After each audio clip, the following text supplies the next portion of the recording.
Alright, welcome back to the Magic the Gathering discussion of Kamigawa Neon Dynasty. This is my first impressions look at the entire set. So far we've gone through white and blue. This part is going to be looking at the black cards.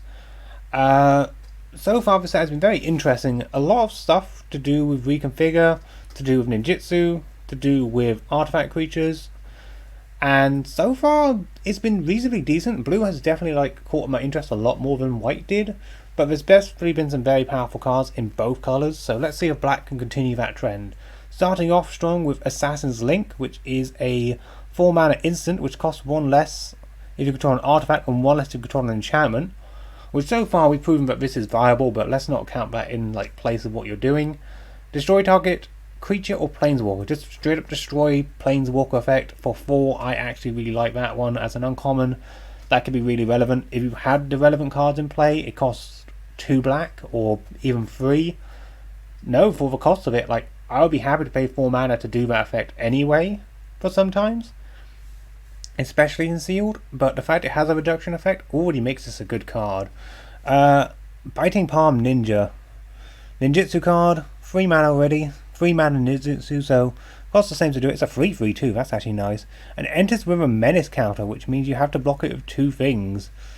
Let's see here. And in fact, as a counter is relevant as well, rather than just being a straight effect. Let's see. Whenever Biting Palm Ninjas do combat damage to a player, you may remove the menace counter from it. When you do, the player reveals their hand and you exile a card. My god, that's actually really terrifying. So it enters with the counter on it. You remove the counter, so it will lose menace, but you get to pull a card out of their hand. And the fact that this is ninjutsu means that technically there's ways of redoing this to remove cards from hand. It's a 3/3 to start with, so that's a lot of damage to start with. That's actually a really good card. If this connects, that's gonna hurt. And most times thanks to ninjutsu, you don't know if it's gonna connect or not. I like that. That is actually a really good card. I don't like. In fact, exiles as well. Just actually takes it out of it. I mean, it's a non-land card, admittedly. But you get to see the hand, you get to pull something out of it. Instant, sorcery, creature, planeswalker, enchantment, anything, just not a land. Just really good. Let's see here. Bane of the Oni. 2 mana, I already like that. Like cheap cards. Menace. It's an equipment creature. Let's see here. The equipped creature has power, toughness, 5/5, and has menace as a black demon in addition to its other colours and creature types. That is already cool. So it's a 3/1 creature to start with, which 3/1's easy to kill off, unfortunately. I hate to say it, -1/-1 counters. I'm literally seeing a card 2 down the line which says that. But the equipment itself turning for 4 mana turns into a 5/5 is really nice. I kinda like that. And the fact it turns into a black creature could be relevant. It makes it so that Doomblade doesn't kill it. No, I think that's a good card. I think it could have been rare and mythic, but maybe I'm missing something really big which I don't know about. Oh, it gives it menace. Oh no, does it give it menace or does it have menace? It gives it menace too. Okay, relevant keyword on it, or one of the relevant keywords, not the most. So you make something small into a 5/5, making an equipment, and even if the creature dies off, this comes back to being a 3/1. So yeah, okay, I can see it. It's a really cheap 3/1. Chainfall Centipede. Whenever Centipede or equipped creature attacks, it gets +2/+0 to end of turn. Okay, so whenever it attacks, or if it's equipped and attacks, the creature gets bigger. So it becomes a 4/2 when it attacks, or makes whatever it is for. Yeah, that's actually good for common. 3 mana 2/2, but technically it's a 4/2 if you look at it that way. Yeah, okay, I'm happy with that. Unfortunately, it's not when it blocks, but you can't win them all. Crawling Torment, Enchantment Aura. As long as the I can't read anymore. Enchanted Permanent is a creature, gets -1/-1 and can't block. So this kills the Bane of the Oni. Enchanted Permanent, beginning of your upkeep, you lose 1 life. So, okay, hang on, am I reading this correctly? So, Okay, so you can attach this to an artifact or a creature, And if it is a creature and it dies, it goes away. If it maintains itself, the person who this card is attached to will lose a life each upkeep, which isn't bad, especially since you give it to a artifact. Like, for 1 mana aura, like if you dump this on top of an artifact, like up to 4, that's 4 life each upkeep. That's actually not bad for a common. If it had gain a life and was like slightly more expensive, that could be really good too, but as it stands, still a decent drain effect.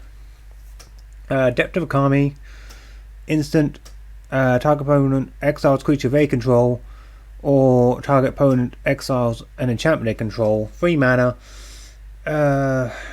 It's okay. The fact that they get to choose is detrimental, because if they fill the board up, like, it makes it so that they get to like remove a token or something, which might be less relevant. 3 mana's a lot for this effect.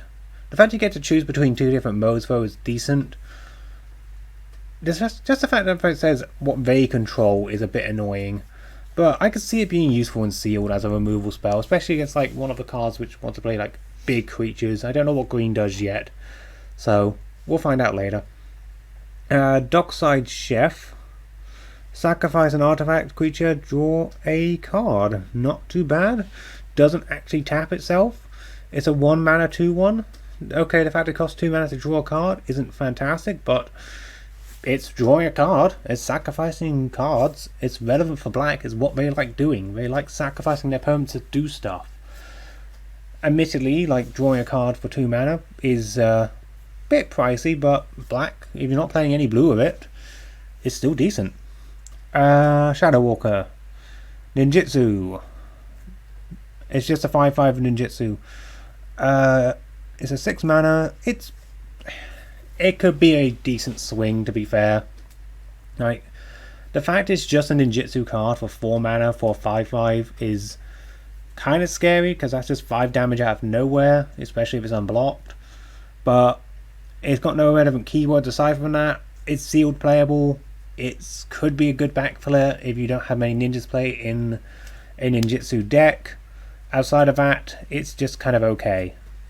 Doichi Silencer. Ninjutsu card, human ninja. Whenever it deals combat damage to a player, you may discard a creature card, then you destroy target creature or planeswalker they control. So it has a restriction of you have to discard a card, specifically a creature card, but just destroy a card is actually a decent effect. Especially for like just something which enters the battlefield and hits. So yeah, that's actually an okay card. You would have to have relevant, like, enough hand resources. Oh, actually, I'm dumb. I'm misreading this thing. So yeah, this is actually a lot better, because when it deals combat damage, you may discard a creature card. If you're ninjutsuing it, you have to return a creature card anyway to ninjutsu. As long as it's not a token, you have the resource. But it probably does cause a detriment in the long run. Enormous Energy Blade. We're going full anime here. Equipped creature gets +4/+0. Enormous Energy Blade attached to a creature. Tap that creature. Equip costs 2. That's kind of dull. Like, that's actually kind of pathetic. Like, if you look at Colossus Hammer, which is, I believe, is a plus. It was either +8/+8 or +10/+10. I forget. With a very expensive equip cost. Like, just looking at that compared to this, or Colossification in green, this is really kind of pathetic, because, okay, sure, it gets +4, but tapping the creature down, I feel like this makes it way too slow. Like, this feels dumb. I feel like that's very unplayable, unless I'm missing something. Let's see here. Oh, Go Shinari of the Hidden Cruelty. This is the next shrine. It's a Death Touch. That's really cool. It's a 2/2, which I think is the first time we've actually seen it have, like, relevant stat line, although 4 mana 2/2 isn't fantastic. Let's see here. Pay 1. When you do, destroy target creature with toughness X or less or X number of shrines. I like the fact that all pay 1 these shrines. Destroy target creature equal number of shrines you control. If you have it by itself, it destroys something of toughness 1 or less. You control, like, probably the full cycle. It could be up to 5. It's okay for an uncommon. It's actually not fantastic. The fact it's a Death Toucher makes it more relevant than it needs to be, but for 4 mana it's very expensive. Gravelight I'm discussing now, which is the 3 mana flyer, 2/2. When it enters the battlefield, draw a card. If something died, if not, everyone sacrifices a card. Flashback Marauder allows you to do something similar by making everyone sacrifice a card. I don't know if this is better or worse, because technically if something dies, then you don't get the sacrifice effect, which is probably what you'd be playing this for. But drawing a card is relevant? I don't know. This one is hard to see. The fact that the spirit actually makes it more relevant than anything else. I had to pause this section of recording to redo it because somehow someone subscribed while I was doing this and set off the actual notification and made me jump. Hindushu Devouring Chaos. This is a legendary Ogre Demon. 4 mana, 4/4, so already a decent stat line. Sacrifice a creature, scry 2 for black. That's actually really nice. Because, as I said, black likes to sacrifice things to do more things. Red and 2, exile the top card of your library. You may play that card this turn. And when you exile a non-land card this way, this card does damage equal to the exile's mana value. And that is really powerful. That is really, really powerful. Okay, sure, you have to tap it, you have to pay 3. I can't see this. Well, I can see it being a commander for some deck shenanigans, but I see it being part of a 99 in commander itself. The fact it's got a sacrifice outlet on it. Actually, why does it have a sacrifice outlet on it? Like, don't get me wrong, like, I appreciate it, but I don't see the relevance of it sacrificing a card when its other half of its effect is just exiling a card to play a card from the top of your library. Like, that effect is still powerful by itself. It's really nice, but I don't see the synergy of it. I like the card as it stands. It's got relevant stat lines too. The fact it's a 4/4 creature for 4 mana is still really nice with extra effects. It's a good card. I just don't see why both halves are together. Also, the fact it does damage to something, like, it actually does cause a lot more damage. So if you get, I don't know, let's say that Gravelighter, you deal 3 damage to something, you kill off a creature, you deal 3 damage to a player, like, still super relevant. It's a once per turn though because it taps unless you have untapped stuff going on. It's really good. It's actually really, really good, but I'm confused why it does 2 separate things which don't match each other. Inkrise Infiltrator, 2 mana flyer for 1/2, makes itself bigger. Not much more to say. Its increased cost is very expensive. The fact it only does to end of turn. It's an evasive card. It's a ninja, so it's relevant, like, typing. Outside of that, it's just kind of generic, so I'm not too fussed over that one. It's a common. Invoke Despair. This is the 4 black and 1, so this definitely is a cycle at this stage. This is confirmed now. Target opponent sacrifices a creature. If they can't, they lose 2 life and you draw a card. Repeat this process for an enchantment and planeswalker. 5 mana to destroy a creature, enchantment and planeswalker.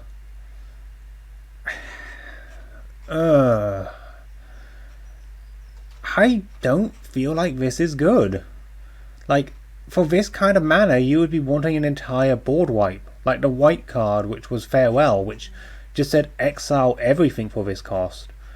This is just way too slow. Like, okay, sure, they sacrifice a creature. They sacrifice a enchantment, or a planeswalker, which they're probably going to have. Even if they don't, like, losing 2 life and you drawing a card is not super relevant.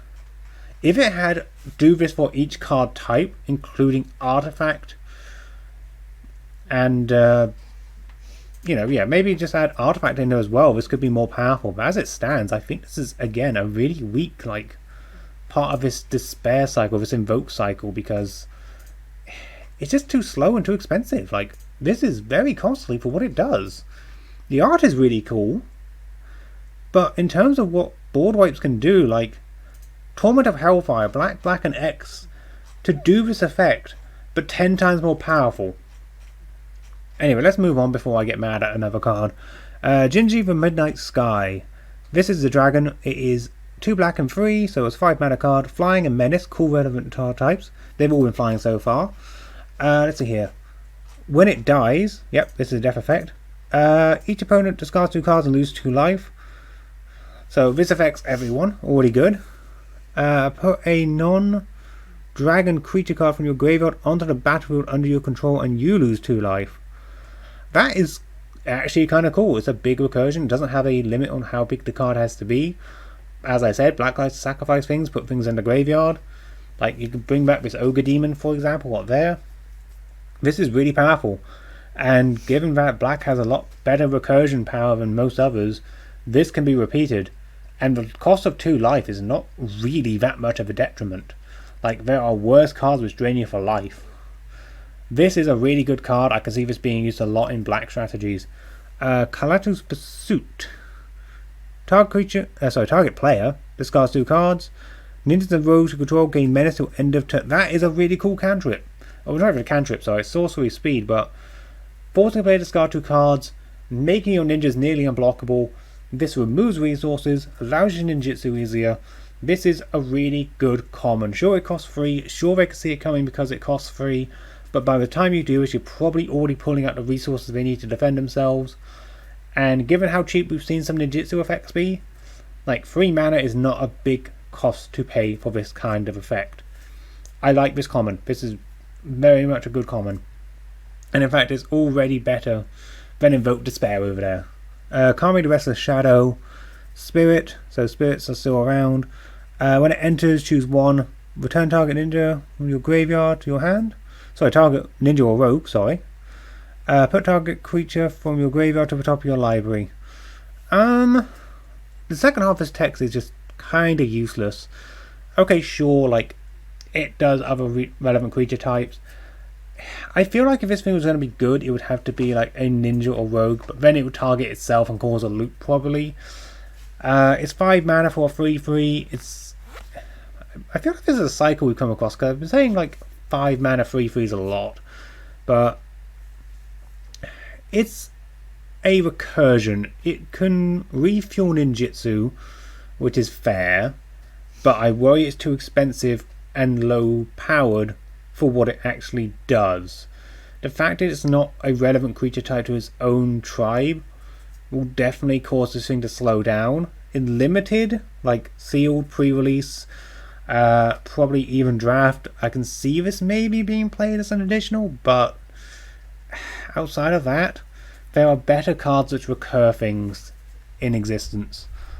Kami of the Terrible Secrets, Spirit, 4 mana 3/4, so already better stats than the previous one. When it enters, let's see here. If you control an artifact and an enchantment, draw a card, gain 1 life. Okay, its effect isn't super great. Like, this is granted you're controlling an enchantment and an artifact, which we've seen there's a lot of, don't get me wrong. But you're also banking on the fact you have them in play to get a very mediocre effect.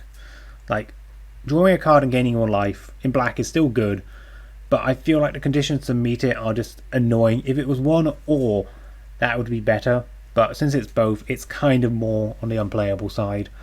Leech Gauntlet, 2 mana, artifact, creature, enchantment. Let's see here. Equipped creature has lifelink, reconfigure 4. It has lifelink itself, so it's a 2 mana, 2/2 with lifelink, already good, but it gives something else lifelink for 4. Very decent. I like this. That's an okay. That's really playable in my opinion, because it's low costed and its additional effect is low costed enough it does something else. Lethal Exploit. Target creature gets -2/-2. It gets additional -1/-1 for each modified creature you control as you cast this spell. That is really cool. This I like, because this benefits you for having auras, enchantments, and counters. So, admittedly, yes, you've got to attach stuff to things. So you've got to have Leech Gauntlet, for example, be an equipment, or you've got to have +1/+1 counters and things like that. But the fact it gives -1, sorry, it actually reduces power and doesn't like deal damage is relevant. So that gets around indestructible effects, and the fact it gets incrementally better is good too. In green strategies with like +1/+1 counters and white strategies, this could be really nice to include, and it's low costed. It's an instant. It's a nice comment. I like it. I think that is very relevant. Maybe even in Pauper would be my point to place it in. Definitely Sealed would be good. Maybe even like very fringe commander play, but we'll see about that one. The Life of Toshiro Omizawa. Saga. Target creature gets +2/+2 till end of turn. Target creature gets -1/-1 till end of turn, and you gain 2 life. Does that twice and becomes a creature at the end. Effects okay. Memory. Tap. Pay 1 life. Gain a black. Only for instant sorcery. Not fantastic. It's cheap. The gain life isn't relevant. The power boost isn't super relevant. The -1/-1 is much smaller than what we just looked at. And the creature itself, like, paying 1 life to add a single black mana, there's so many mana boxes which do that better. I just realised I'm the one highlighting that card back in the early one. Whoops. Let's see here. Long Reach of the Night. Saga. Each player sacrifices a creature, and if they can't, discard a card. Oh no. Each opponent sacrifices a creature unless they discard a card. Let's read that correctly. That's still super good. It's fantastic because obviously like white having a lot of like token creators will get around that super fast. I've just called Glimpse of a card I'm going to be seeing in a minute, but we'll get to it. Does that twice. What's its other effect? It becomes a creature with a menace, relevant text. 0/4. Let's see here. When it attacks, gets +X/+0. X is the number of attacking creatures. Hang on. The number of creatures in defending player's graveyard. Okay, so it's interesting. It's expensive. It's a 4 mana creature for 0/4. If your opponent's playing a lot of creatures, then it becomes more relevant. But if you're playing an Izzet deck, for example, just a lot of spells going around, less creatures, this becomes far worse. Like, you might be playing 4 mana for 1/4 of all things. If it was both graveyards, it would be far better, but since it's just yours, I don't think this is super playable, even with like the sacrifice cards and discard card effects. We've seen better previously. Malicious Malfunction. All creatures get -2/-2 until end of turn. If a creature would die, exile instead. 3 mana. That's good. That's okay. That is removes cards. It targets you as well, but you know, -2/-2 kills creatures. We've seen a lot of smaller things on the board. I worry this would hurt you more than your opponent in places, but it's decent. It's 3 mana, sorcery speed, removal. There's a better card instant like from an older set, but for standard, it's a good removal spell. The fact it's -2/-2 I think is relevant because it just makes creatures smaller rather than destroy. March of the Wretched Shadow. This is the X cycle spell. So what does this one do? This one, you exile a black card to make it cost 2 less. Let's see it. March of Sorrow deals X damage to target creature or planeswalker and you gain X life. I don't like it. I don't like it at all. Like, okay, the life gain is probably the only relevant bit. Dealing damage to a single target is not great. Like, if you exile 1 black card in your hand, you're gaining 2 life and dealing 2 damage. That isn't super good. I mean, the fact it has to be specifically the card's colour as well.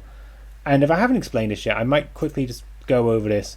When it says it reduces the cost by 2, with expels specifically, whenever you're paying for an expel, X is equal to whatever number of mana you put into it. If you reduce the cost of an X spell by 2, that basically means you're paying a 2 into that cost of the X. So by exiling 1 black card, you're paying X equal to 2. By removing 2 black cards, you're paying X equal to 4, and so on. But as I've been saying, the amount of resources this costs just to do that effect, I don't think are relevant. Like, this could see play the fact it gains life.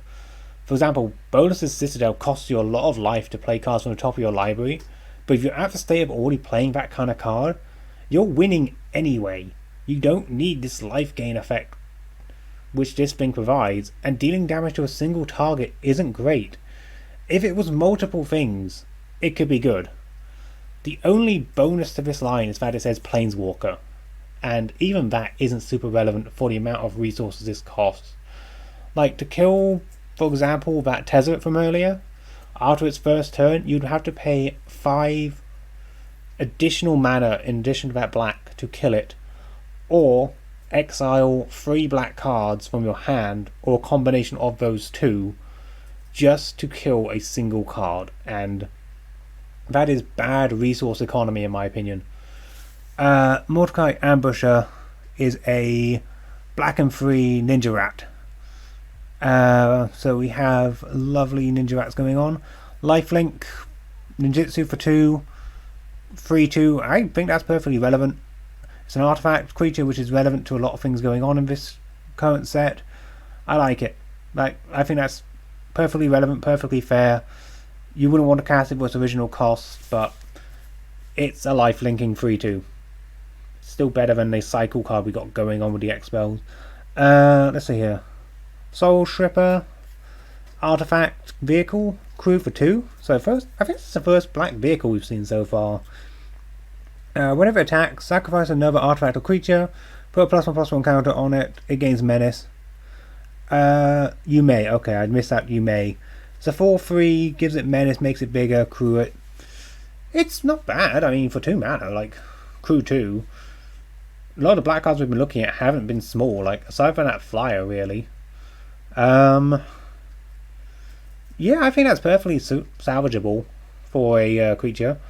It has a on-table like sacrifice engine, so only once per turn, but as I said before, sacrificing is relevant in a lot of black plans. And making itself bigger isn't like anything to laugh at, and the fact its crew cost will always remain the same. Yeah, I think that's fine. This is the kind of interesting in though. Nashi the Moon Sage Scion. This is a legendary rat ninja. I saw the artwork. This thing just looks really cool. Let's see. Ninjutsu for 4. So it costs more to ninjutsu it than just to cast it. When it deals combat damage to a player, exile the top card of each player's library. Until the end of a turn, you may cast those cards. You may cast one of those cards. If you cast a spell this way, pay life equal to its mana cost. That is cool. That I like. This basically says, like, once you hit with it, which ninjutsu you're bound to hit with it because you're paying to sneak it out anyway, you get one of your opponent's cards for free. The chances of like missing on this is probably decent, because if you hit a land, actually it doesn't say non-land, does it? You may play one of those cards, and if you play a spell, so you can play lands with this. So you can play your opponent's land if you haven't put a land to play this turn, so that's also good. Yeah, no, this just steals cards. That does exactly, and it's not on a ninjutsu trigger, so it just has to deal combat damage. So as long as it hits once, it goes off and does its job, and you still get to cast it. It's until the end of a turn, but there's only one of those cards. But at the same time, like, for 3 to 4 mana, that's a really decent effect for that cost. Blade Blesser. Let's see here. Rat Samurai.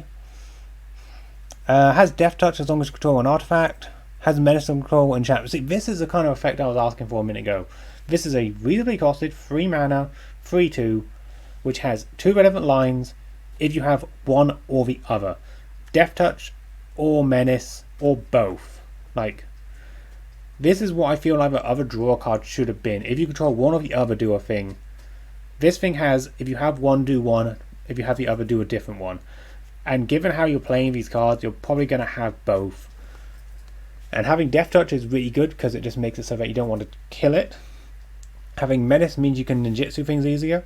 This is a really nice card, and I like the fact it's a rat subtype. Let's see here. Nezuzumi Prowler, Rat Ninja. Ninjutsu cost is the same as the regular cost, that's nice. Let's see, when it enters the battlefield, target creature control gains Death Touch and Lifelink to end of turn. Okay, so... Okay, so if you play this outright, you can just make it a combat trick. Make something a Death Touch and a Lifelink to end of turn. It does both. So that could be good in terms of like actually setting up for a bigger attack if you want to, if you think you're going to get blocked. Ninjutsuing this thing out, lifelink could be relevant, but given that it's unblocked damage to start with, you could do it if something else gets blocked, I guess, and kill off a creature, or gain some life, but I think it's a really decent card. I just can't see the full benefit of ninjutsuing it over just like playing this card from your hand. But, you know, I feel like I'm probably like looking at the board state in a small terms of mind, just not looking at everything to, oh my god, what is that card down there? I've got to get to that shortly. I'm looking at this like a too small of mind, like one thing is unblocked, do the thing, rather than just say board state. Next up is the Reckoner's Raid. That is an interesting card. Is that a rat mafia? Each opponent loses life and you gain a life. Already like the card effect there, does that twice. It's a 1 mana for doing that too, so again, that's decent. What's the other half? Next up, Road Captain. It's a menace creature. Vehicles have menace. You know, not bad. Although black hasn't really been showing a big vehicle like support, so it feels a bit off here. But I do like it. It's just decently okay. Like, it's vehicle support, but the only vehicle we've really seen is this Soul Stripper up here, I think. At least from Black's regard. Okubar Salvage. Return target artifact. Sorry, I keep saying artifact. Creature or vehicle card from the graveyard to the battlefield, then put 2+1/+1 counters on a permanent you control and an artifact. Hang on. Put 2+1/+1 counters on that permanent if you control an artifact and an enchantment. Okay, so it's a recursion spell. 5 mana is about what you would expect for it. It does bring back a vehicle, which is nice.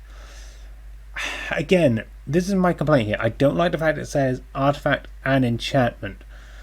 Okay, yes, resurrecting this, you bring back a vehicle, you have an artifact. That counts as its artifact. But you've still got to have the enchantment to get the +1/+1 counters. As a generic revival effect, it's as base as it gets. It's a sorcery speed, return a card from the graveyard to the battlefield. As its benefits, I just don't want to count on it, because I feel like counting on that going off is a high expectation. Because what if your deck doesn't play any enchantments? What would be the benefit of playing a specific card unless you want to recur something big from the graveyard? It's okay, it's decent, it's a revival spell, I can't ask for more than that. Reckoner's Shakedown. Target opponent reveals a hand, you choose a non-land card from among them. If you do, that player discards a card. If you don't, put 2++2 counters on a vehicle or creature you control. So you may... hang on. Target opponent reveals a hand, you may choose a card from it to discard. So that's weird. I don't see any relevant world you choose not to discard a card from their hand unless you physically can't see one to discard. So don't get me wrong, like having a backup effect if you fail to find is good. We've seen better discard cards in this set though. I don't think its alternate effect is good enough to make it playable. Reckoner's Bargain. Have these all been reckoned? Yes. Yes, they have. This is like 3. I wonder if it's like the name of the rat guild here. Additional costs: sacrifice a artifact or creature, gain life equal to the sacrifice permanent's mana value, then draw 2 cards. I like that. Okay, that's just good. It's an instant spell. Sacrifice a card, gain life, draw cards. That is good. That is essentially Village Rites, although Village Rites I think is slightly better because it draws you 3 cards for 1 mana. But gaining life is relevant because giving up life is what black does. Return to action. Instant speed. Target creature gets +1/+0, gains lifelink, and when this creature dies, returns to battlefield. You always kind of see this effect of like when it dies, returns to battlefield. I don't tend to play these because I feel like they're very situational. They can be good, but most times, like by the time you replace a slot for it, there's a better card you could have played. It's okay. The fact it gives lifelink is good here. It's generically okay. It's a cantrip. It doesn't really give you much value unless the thing actually dies and returns as well. Soul Transfer. Choose a artifact and an enchantment as you cast this spell. hang on. If you choose an artifact and enchantment as you cast a spell, you may cast both. Exile target creature or planeswalker. Return target creature or planeswalker from your graveyard to your hand. So either exile a card or return a card. For 3 mana, that's not bad. Yes, it has the upside of having that artifact and enchantment thing again. I'm not going to count on that, but just a black 3 mana exile card is good effect. Tsunari Toad Rider, 3 mana card. Is that blue-green? No, that's not even ninjutsu. This isn't even a ninjutsu card. Okay, never mind. 3/3 for 2/3, so good stat line. Legendary creature. Whenever you cast an enchantment spell, if you don't control a creature named this already... Hang on.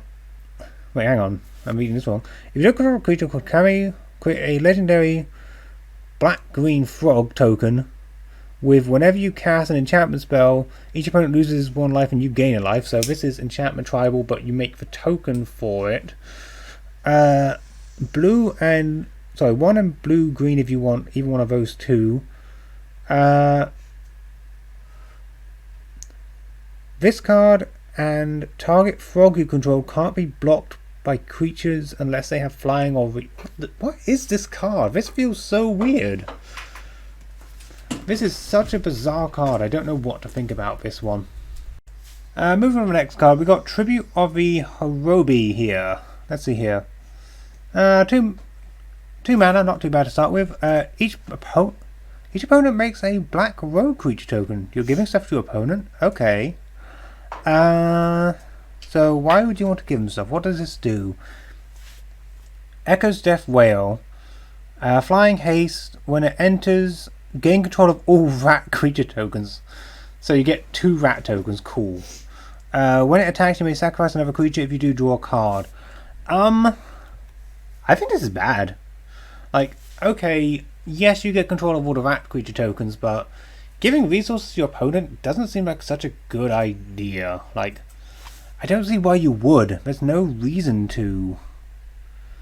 Like, the relevance of gaining like a couple bits of card draw maybe and a couple creature tokens isn't great because they're gonna die way before you get to play this off.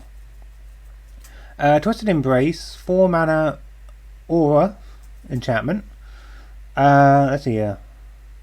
You have to control the card, so it specifically states it has to be your card. Whenever it enters, destroy target creature or planeswalker an opponent controls. And as long as the enchanted permanent is a creature, gets +1/+1. This is just not great. Okay, sure, you get to destroy a card on your opponent's field, but for just gaining +1/+1, just for a 4 mana enchantment, okay, sure, it's relevant because there's cards which care about having both on the board, but that just seems bad. Like, compared to like the generic kill something for free, like actually looking at this sorcery, although I called it kind of bad earlier, like this exiles a creature or planeswalker. This card here just destroys a 1, but you've also got to control a creature, you've got to pay 4 into it, and after that all you get is a +1/+1 bonus. I don't think that's too great. I don't think that's good. Undercity Scrounge, 3 mana for 1/4, so not fantastic stat lines. Tap it to create a treasure token. Activate only if a creature died. So if a creature died, you create a treasure token for a tap-on effect. It's interesting, but I think it might be just too slow. Like, relying on a creature dying is one thing. Relying on a tap effect, so this thing has to survive a turn to do it in the first place, is another. The fact it taps is another thing. And a 1/4 defender, although yes, is a relevant stat line like we discussed before with the other, like 1/4 in the blue colours, I think.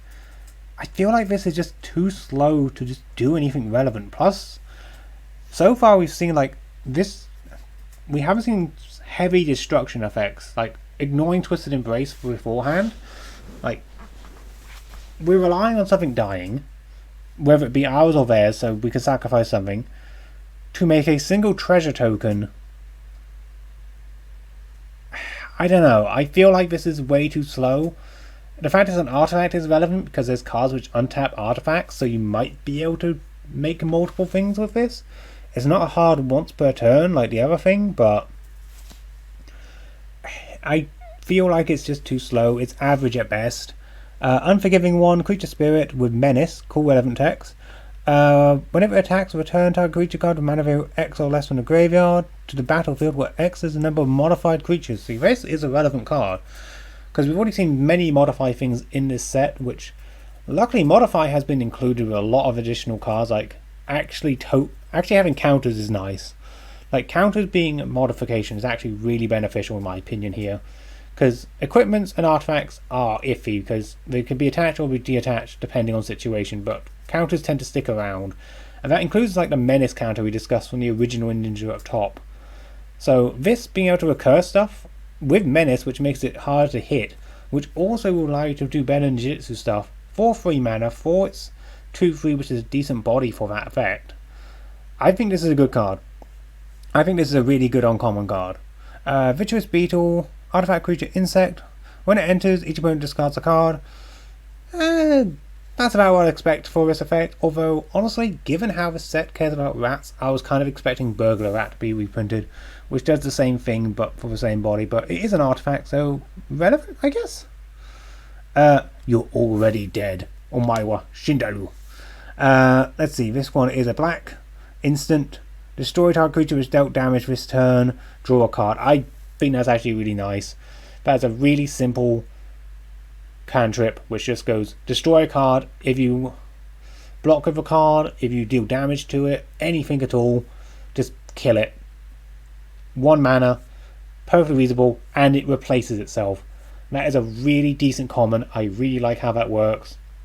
Sure, it's more situational for some others because obviously it might recur you having to block or deal damage, but you can do it to your opponent's attacking creatures if you're blocking and just chump blocking a single creature, just kill everything off. If they block you and it's like the 1/4 wall you can't get by, just destroy that. This is a really nice 1 mana destroy a card effect, which I think is going to be very relevant and very playable, to be honest. Especially Pauper, maybe very fringe commander, I would reckon. Definitely sealed playable. The fact you don't have to give up a resource, but you're replacing a resource, just makes this far more relevant. But that's it for the black section of this Kamigawa like cover over of just like not knowing what any of these cards are. So far black has been a very interesting mixed bag, but it feels like it has much weirder effects than any of the other colours so far. Some of which are really relevant. We started off very strong. The dragon was really strong, the rogue was really strong, but I feel like we just got much weaker entries as we went on. I mean, Twisted Embrace is not a good card. Like, it could be relevant, but I don't think it is. Like, maybe the fact it's an enchantment aura could be more relevant, especially with that 1 white legendary creature, which allows you to recur and search for more auras later on. But overall, I feel like black has just a very mixed bag of like offerings here. It's trying to go down the line of discarding cards through its rat strategy, but it feels like it's trying to then embrace a destruction plan, which it hasn't really got the full body for. But let me know what you all think at the end. As I've said in the other 2 parts, I'm doing all 5 colours and the multicoloured in different sections, all in one sitting, so if I sound more tired it's because I'm running out of breath and I've done all this in one sitting and I'm a madman, but that's a different matter. But I'll also reply to your comments as I go through. Of course I can't change what I've been saying already because this is already pre-recorded and this is going up after the fact, so this is going up after the blue and the white video, but of course I've recorded at the same time as those, so I can't respond back as easily in the videos themselves. But let me know what you think about some of these cards. Let me know if you think I've missed out on some of the stuff. I feel like the legendary frog ninja is weird. Like, I feel like it's so strange that it cares about frogs. It's in 3 colours technically, but its effect is very janky. Like the fact it just drains you for life. So it drains your opponents for life for each enchantment you play, but you have to have the frog in play, not this. And the fact that the frog itself is legendary is weird. Like very weird indeed, but that's neither here or there for now. I'll see you guys in the next part.